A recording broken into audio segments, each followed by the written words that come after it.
Assalamualaikum warahmatullahi wabarakatuh. Kami dari kelompok 6 yang beranggotakan Tabah Bintang Kelana dengan nomor induk mahasiswa 9322020019, Miskah Khetami 9322083119, Gita Ayu AP 9322134119 dengan materi Sholat Jumat. Pengertian syarat akan disampaikan oleh kita. Rukun atau tata cara sholat Jumat dan sunnahnya akan disampaikan oleh Miskah, dan praktik khutbah akan dipraktikkan oleh Tabah Bintang. Di sini saya akan menjelaskan dari pengertian sholat Jumat. Sholat Jumat adalah sholat 2 rakaat yang dilakukan di hari Jumat secara berjamaah setelah khutbah Jumat dan setelah masuk waktu zuhur. Dalam riwayat lain ditegaskan dalam surat Al-Jumu'ah ayat 9 yang bunyinya, Ya ayyuhallazina amanu iza nuwidi lis-sholati min yaumil jumu'ah fas'au ila zikrillahi wa zarul bai'a zalikum khairul lakum in kuntum ta'lamun, yang artinya, hai orang-orang yang beriman, apabila kamu disuruh untuk menunaikan sholat Jumat, maka bersegeralah kamu mengingat Allah, tinggalkan jual beli, yang demikian itu lebih baik bagimu jika kamu mengetahui. Kemudian yang kedua, saya akan menjelaskan syarat-syarat sholat Jumat. Yang pertama, syarat dari sholat Jumat adalah sholat Jumat dan kedua khutbahnya dilakukan di waktu zuhur. Hal ini tertera dalam hadis riwayat Al-Bukhari dari sahabat Anas yang bunyinya, sesungguhnya Nabi Shallallahu Alaihi Wasallam melakukan sholat Jumat saat matahari condong ke barat atau waktu zuhur. Lalu yang kedua, dilaksanakan di area permukiman warga. Syekh Abu Hamid Muhammad bin Muhammad Al-Ghazali mengatakan, Jumat tidak disyaratkan dilakukan di surau atau masjid, bahkan boleh di tanah lapang apabila masih tergolong bagian daerah pemukiman warga. Bila jauh dari daerah pemukiman warga, sekira musafir dapat mengambil rukhsah di tempat tersebut, maka Jumat tidak sah dilakukan di tempat tersebut. Lalu syarat yang ketiga adalah jamaah sholat Jumat harus memenuhi syarat wajib. Syarat-syarat wajib ini ada 6. Yang pertama adalah beragama Islam. Yang kedua, seorang laki-laki yang sudah baligh. Lalu yang ketiga, seseorang yang sudah merdeka dan tidak sedang dalam lingkup sistem perbudakan. Yang keempat adalah berakal sehat, yang dimaksud adalah tidak dalam keadaan sakit mental atau hilang kesadaran. Yang kelima, menetap dan bermukim. Yang keenam, sehat. Yang keempat adalah jumlah jamaah sholat Jumat. Al-Jamal Al-Habsyi sebagaimana dikutip Syekh Abu Bakar bin Syatta mengatakan, bila orang awam mengetahui di dalam hatinya bertaklid kepada ulama dari Asyab Syafi'i yang mencukupkan pelaksanaan Jumat dengan 4 atau 12 orang, maka hal tersebut tidak masalah, karena tidak ada kesulitan dalam hal tersebut. Lalu syarat yang kelima adalah tidak berbarengan dengan sholat Jumat lain. Dalam satu daerah, sholat Jumat hanya boleh dilakukan satu kali. Oleh karenanya, bila terdapat 2 Jumatan dalam satu desa, maka yang sah adalah Jumatan yang pertama kali melakukan takbiratul ihram, sedangkan Jumatan kedua tidak sah. Dan apabila takbiratul ihramnya bersamaan, maka kedua Jumatan tersebut tidak sah. Namun, apabila tempat kurang memadai dan ada pertikaian, Syekh Abu Bakar bin Syatta mengatakan, kesimpulannya, sulitnya mengumpulkan jamaah Jumat yang memperbolehkan berbilangannya pelaksanaan Jumat ada kalanya karena faktor sempitnya tempat, pertikaian di antara penduduk daerah, atau jauhnya tempat sesuai dengan syaratnya. Syekh Abu Bakar bin Syatta, Jamu'ah al-Risalatin, halaman 4. Lalu syarat yang terakhir adalah didahului 2 khutbah. Sebelum sholat Jumat dilakukan, terlebih dahulu harus dilaksanakan 2 khutbah. Hal ini berdasarkan hadis Nabi, Rasulullah Shallallahu Alaihi Wasallam berkhutbah dengan berdiri, kemudian duduk, kemudian berdiri lagi melanjutkan khutbahnya. Hadis riwayat Muslim. Tata cara sholat Jumat. Yang pertama, khutbah 1 dan 2, rakaat pertama, rakaat kedua. Yang pertama, khutbah 1 dan 2. Sebelum dilaksanakannya sholat Jumat, dilaksanakan terlebih dahulu khutbah. Sebagaimana Allah berfirman dalam Quran surat Al-Jumu'ah ayat 11. Bismillahirrahmanirrahim. Wa idza ra'aw tijaratan aw lahwan faddu ilaiha wa tarakuka qa'ima. Dan apabila mereka melihat perniagaan atau permainan, mereka bubar untuk menuju kepadanya, dan mereka meninggalkan dirimu yang sedang berdiri berkhutbah. Allah Ta'ala mencela mereka karena mereka berpaling dan meninggalkan khutbah, sedangkan makna wajib secara syariat ialah sesuatu yang dicela karena ditinggalkan. Selain itu, sebelum sholat Jumat dilaksanakan, terlebih dahulu khutbah Jumat dilakukan yang terdiri dari 2 khutbah. Yang pertama, khutbah dilakukan oleh khatib untuk menyampaikan khutbah pertama dengan memuji Allah, bersolawat, syahadat, dan menyampaikan pesan takwa serta nasihat-nasihat ke jalan kebaikan menurut ajaran Islam. Yang kedua, setelah khutbah pertama selesai, kemudian khatib duduk sejenak. Kemudian khatib kembali berdiri untuk menyampaikan khutbah kedua dan mengakhirinya dengan doa. Selanjutnya, rakaat pertama. Pertama dengan niat. Usolli fardal jumu'ati raka'ataini mustaqbila qiblati ada'an ma'muman lillahi ta'ala. Yang kedua, takbiratul ihram diikuti dengan memanjatkan doa iftitah. Yang ketiga, membaca surat Al-Fatihah. Yang keempat, membaca surat dari Al-Quran. Yang kelima, melakukan ruku dengan tuma'ninah. Yang keenam, iktidal dengan tuma'ninah. Yang ketujuh, melakukan sujud dengan tuma'ninah. Yang kedelapan, duduk di antara 2 sujud dengan tuma'ninah. Yang kesembilan, melakukan sujud kedua dengan tuma'ninah. Yang ke-10, berdiri lagi untuk menunaikan rakaat kedua. Dalam rakaat kedua, yang pertama, membaca surat Al-Fatihah. Yang kedua, membaca surat dari Al-Quran. Yang ketiga, melakukan rukuk dengan tuma'ninah.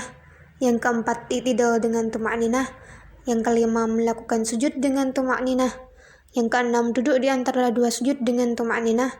Yang ketujuh, melakukan sujud kedua dengan tuma'ninah. Yang kedelapan, tahiyat akhir dengan tuma'ninah. Yang kesembilan, mengucapkan salam sambil menoleh ke kanan dan ke kiri. Adapun 9 tata cara khutbah. Yang pertama adalah dilakukan di atas mimbar. Sesungguhnya tidak ada perselisihan antara kedua hadis itu, karena mimbar tersebut ada 3 tingkatan, tingkat kedua untuk berdiri dan tingkat ketiga untuk duduk. Hal ini dijelaskan oleh hadis riwayat Bukhari nomor 912 yang berisi dari Sa'ib bin Yazid. Dia berkata, dahulu azan yang pertama pada hari Jumat ketika imam telah duduk di atas mimbar. Itu pada zaman Nabi Shallallahu Alaihi Wasallam, Abu Bakar dan Umar radhiyallahu anhuma, ketika Utsman radhiyallahu anhu menjadi khalifah dan orang-orang telah banyak, ia menambah azan yang ketiga di Zaura. Abu Abdullah, yaitu Imam Bukhari, berkata, Zaura adalah satu tempat di pasar di kota Madinah. Lalu yang kedua, menghadap para jamaah.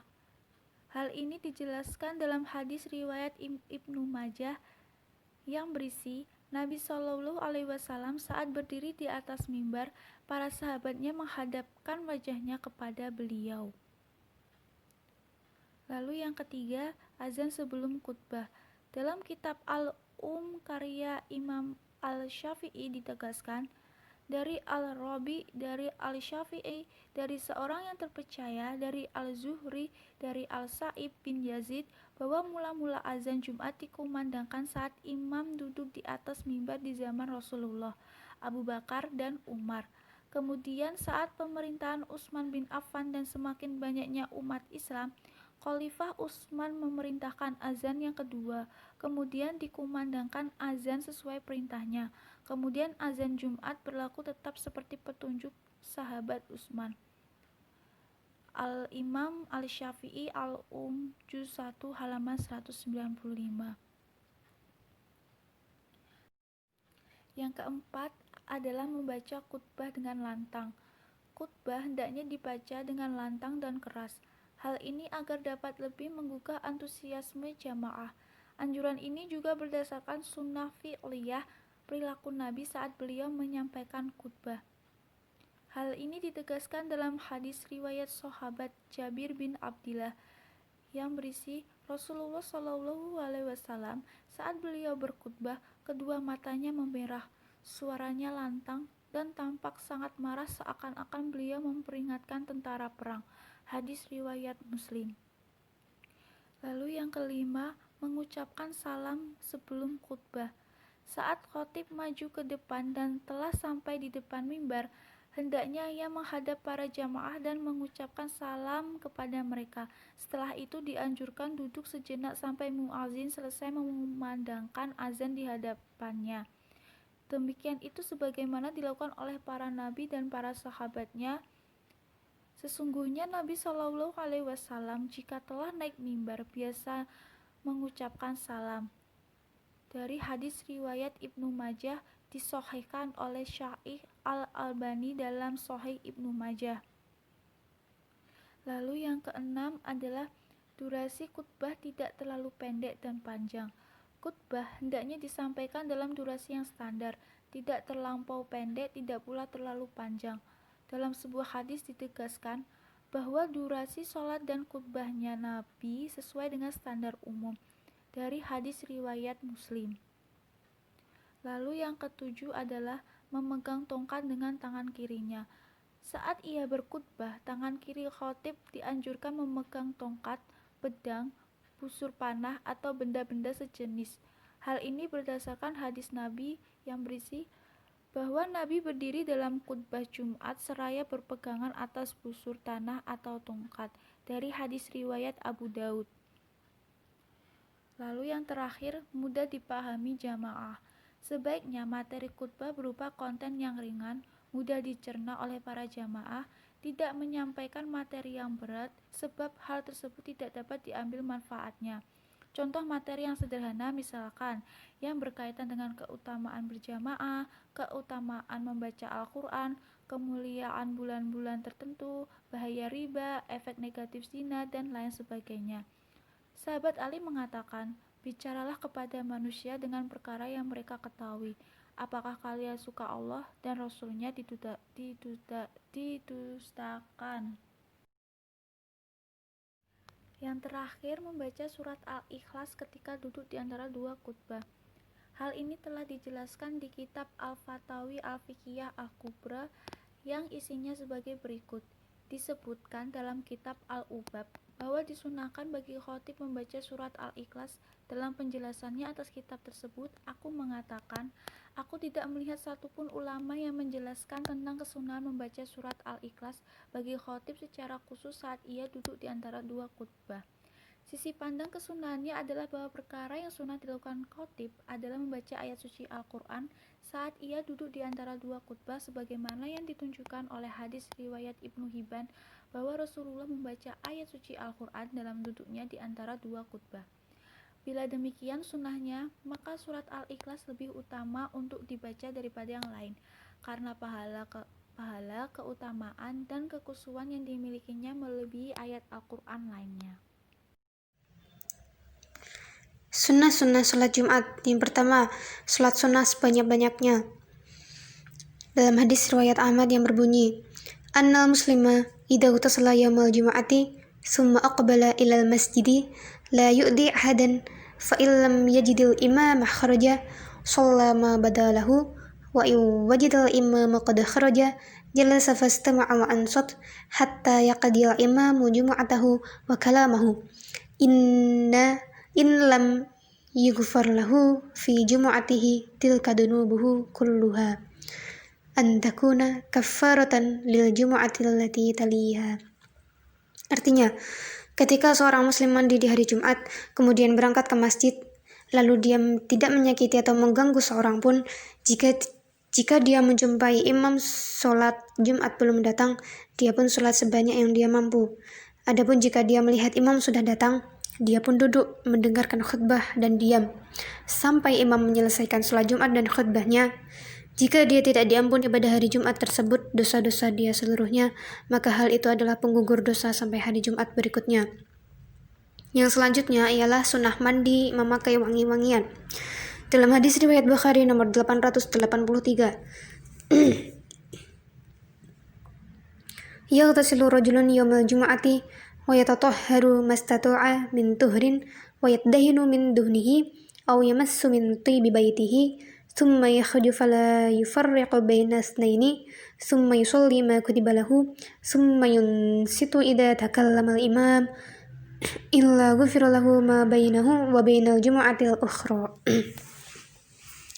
Tidaklah seorang laki-laki mandi pada hari Jumat, lalu bersuci semaksimal mungkin, memakai wangi-wangian miliknya atau minyak wangi-wangian keluarganya, lalu keluar rumah menuju masjid. Dia tidak memisahkan dua orang pada tempat duduknya, lalu dia sholat sebanyak yang dia mampu dan dia mendengarkan khutbah imam, kecuali dia akan diampuni dosa-dosanya yang ada di antara Jumat itu dan Jumat yang lainnya.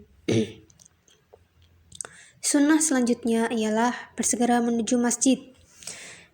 Dalam hadis riwayat Bukhari nomor 881 dan Muslim nomor 850 yang berbunyi, An Abi Hurairah radhiyallahu anhu anna Rasulullah sallallahu alaihi wasallam qala, "Man iktasala yawmal jum'atil ghusla janabati thumma raha faka'annama qarraba badanatan wa man raha fi as-sa'ati ats-tsaniyah faka'annama qarraba baqaratan wa man raha fi as-sa'ati ats-tsalitsah faka'annama qarraba kabashan aqran wa man raha fi as-sa'ati ar-rabi'ah faka'annama qarraba dajajah wa man raha fi as-sa'ati al-khamisah faka'annama qarraba baytah fa idza kharaja al-imam hadaratil malaikatu yastami'una ad-dzikr."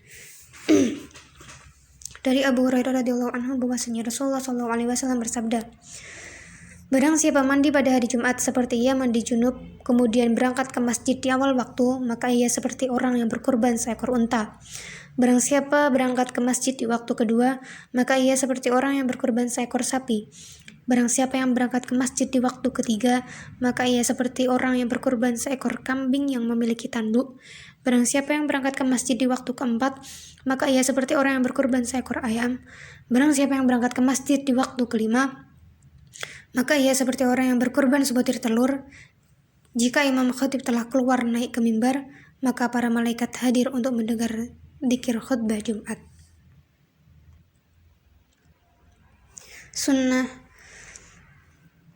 Sunnah selanjutnya ialah sholat ba'diyah Jumat.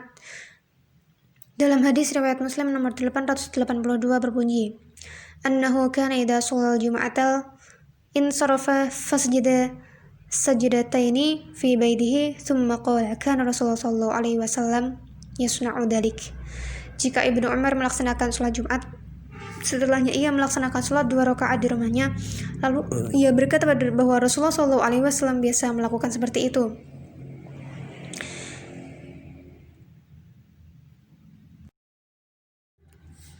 Hal-hal yang dimakruhkan dalam sholat Jumat. Yang pertama, dimakruhkan menekuk lutut saat khutbah.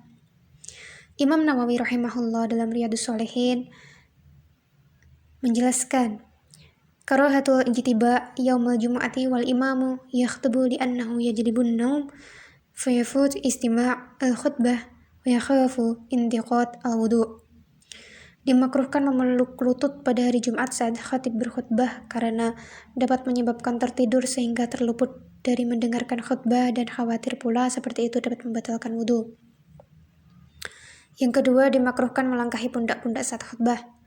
An-Nawawi menukil keterangan Ibnu Mundir mengenai alasan mengapa ini haram. Dalam hadis, li'anna ada ihramul qalilahu wa kathiruhu wa hada ada kama jaa fil hadithi as-sahih qala an-naha sallallahu alaihi wasallam liman yarahu yatakhatta. Karena yang namanya mengganggu statusnya haram, baik sedikit maupun banyak. semuanya mengganggu. Sebagaimana dinyatakan dalam hadis sahih, Nabi SAW mengatakan kepada orang yang melangkahi pundak-pundak jemaah, "Duduk, kamu mengganggu." Al-Majmu' 547.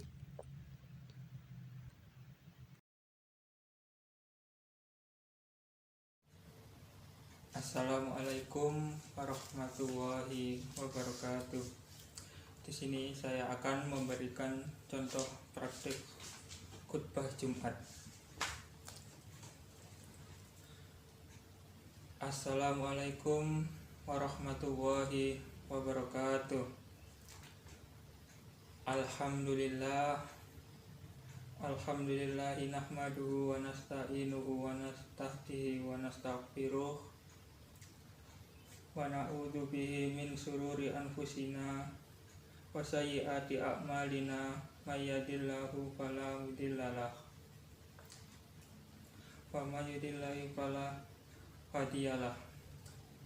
La ilaha illallah wahdahu la syarikalah wa asyhadu anna sayyidana Muhammadan abduhu wa rasuluh.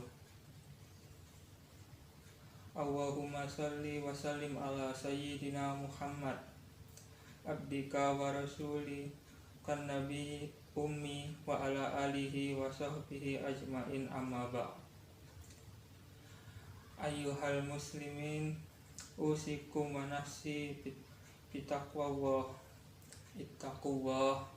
Ittaqullaha haqqa tuqatihi wa la tamutunna illa wa antum muslimun. Ma'asyiral muslimin jamaah Jum'ah rahimakumullah.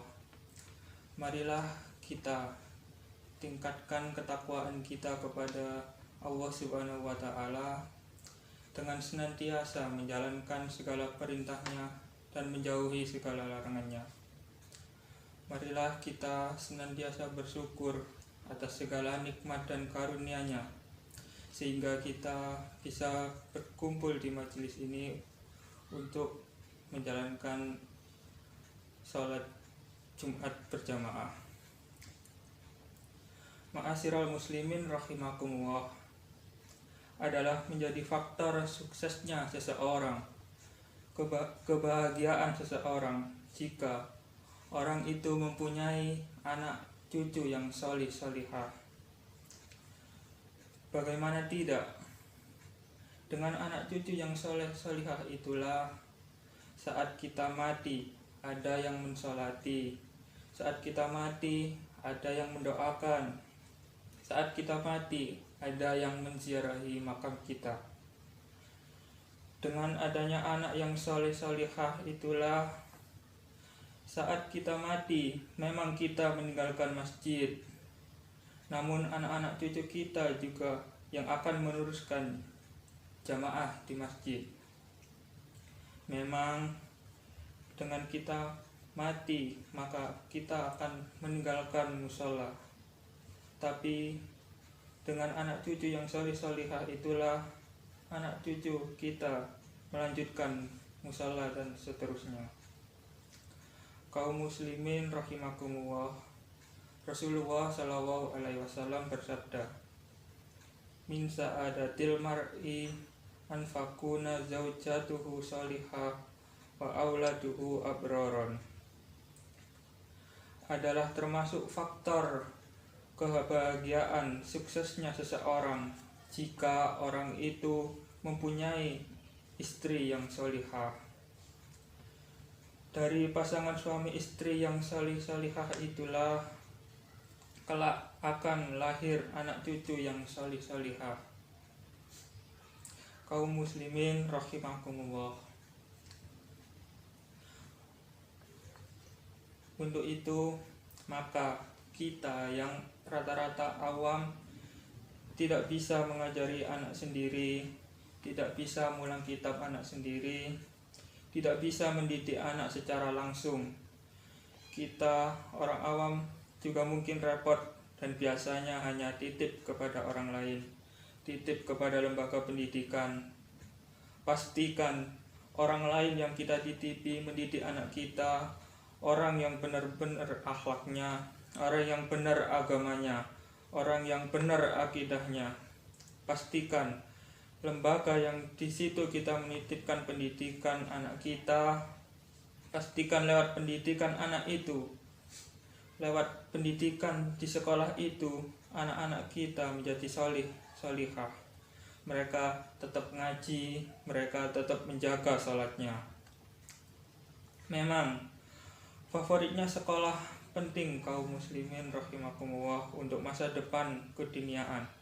Namun sekali lagi, kalaupun sulit mencari sekolah favorit yang benar-benar menjamin solihah anak cucu kita, lebih baik memilih lembaga yang biasa-biasa saja, tapi mungkin menjamin anak kita bisa hafidz Quran, anak kita bisa ngaji, anak kita bisa menjaga sholatnya, dan anak-anak kita menjadi solihah.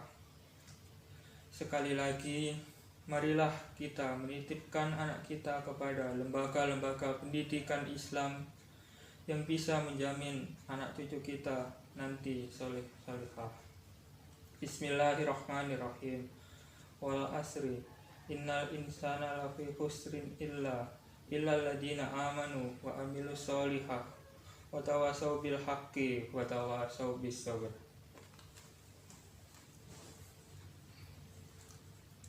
Allahumma salli wa sallim ala sayyidina Muhammad wa ala ali sayyidina Muhammad.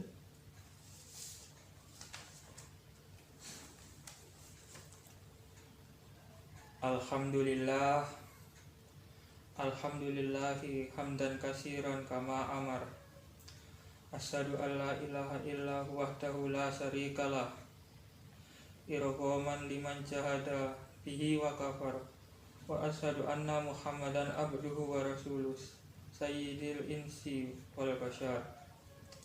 Allahumma shalli wa sallim ala sayyidina Muhammadin wa ala alihi wa sahbihi wa sallama tasliman katsira, amma ba'd. Fa ya ibadallah ittaqullaha haqqa tuqatih wa la tamutunna illa wa antum muslimin. Wa qala Allahu ta'ala inna Allaha wa malaikatahu yusholluna 'alan nabi ya ayyuhalladzina amanu shollu 'alaihi wa sallimu taslima. Allahumma shalli wa sallim wa barik ala sayyidina Muhammadin wa ala alihi wa sahbihi ajma'in. Warham kama rabbayani shaghira. Allahumma ighfir lil muslimina wal muslimat wal mu'minina wal mu'minat al ahya'i minhum wal amwat. Allahumma ighfir lana dzunubana wa kaffir lana sayyi'atina wa tawaffana ma'al abrar. Rabbana hab lana min ladunka rahmah innaka antal wahhab. Rabbana atina fid dunya hasanah wa fil akhirati hasanah wa qina adzabannar. Walhamdulillahi rabbil alamin. Ibadallah, innallaha ya'murukum bil adli wal ihsan wa ita'i dzil qurba wa yanha 'anil fahsya'i wal munkar wal baghi ya'idukum la'allakum tadhakkurun. Fadhkurullaha azima yadhkurkum wa yashkuruhu ala ni'amihi yazidkum wa la dzikrullahi akbar. Sekian kurang lebihnya penjelasan dari kami. Apabila ada salah kata mohon maaf, dan apabila ada suatu hal yang mungkin teman-teman belum pahami boleh ditanyakan. Terima kasih. Wassalamualaikum warahmatullahi wabarakatuh.